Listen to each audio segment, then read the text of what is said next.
Yes, ni siku ya Pasaka tena, siku ya leo ambapo waumini duniani kote na washiriki wa Kristo wengi wanasherehekea Pasaka, na siku hii ya leo ni ya pekee sana ambapo waumini wameungana pamoja na mbunge wa jimbo la Itigi, Yohana Steven Msita, ambaye amekuja kusherehekea pamoja nao. Amehudhuria ibada maalum kabisa ya Pasaka ambapo amefika katika kanisa la Parokia Damu Azizi ya Yesu hapa Itigi na kushiriki ibada hii siku ya leo, huku akisindikizwa na viongozi mbalimbali wakiwepo na katibu wa mbunge. Tunawatakia sikukuu njema, tusherehekee kwa amani na kwa utulivu mkubwa, lakini tuendelee kumpenda Mungu katika maisha yetu. Nimefurahi kufika, ninawapenda wote. Asanteni sana kwa kunisikiliza. Mungu awabariki sana.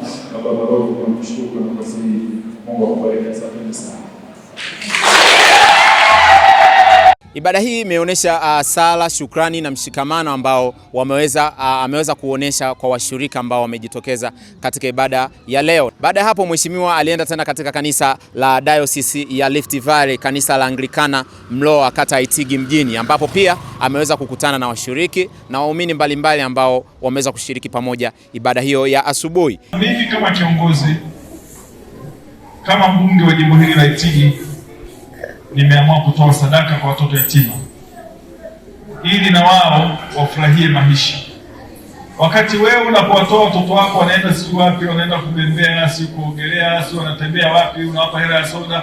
Wapo watoto ambao soda hajanywa mwaka au miaka miwili, hajui kitu kinaitwa wali, hajui kitu kinaitwa nyama. Mimi kama kiongozi wenu nimeamua kuwakumbuka ili tuweze kusherehekea sikukuu hii ya kufufuka kwa Bwana wetu Yesu Kristo pamoja na watoto yatima.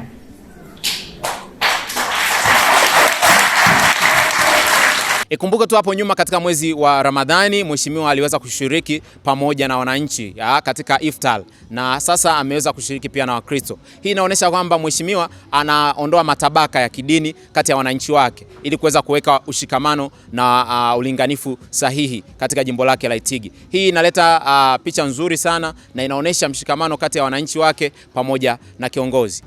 Zaidi ya hapo, mbunge anatarajia kutoa salamu za Pasaka pamoja na shukrani kwa watoto yatima ambao wanashiriki nao katika ukumbi ule wa Wapendameli Village. Endelea kwa pamoja na mimi, na hii ni Itigi TV.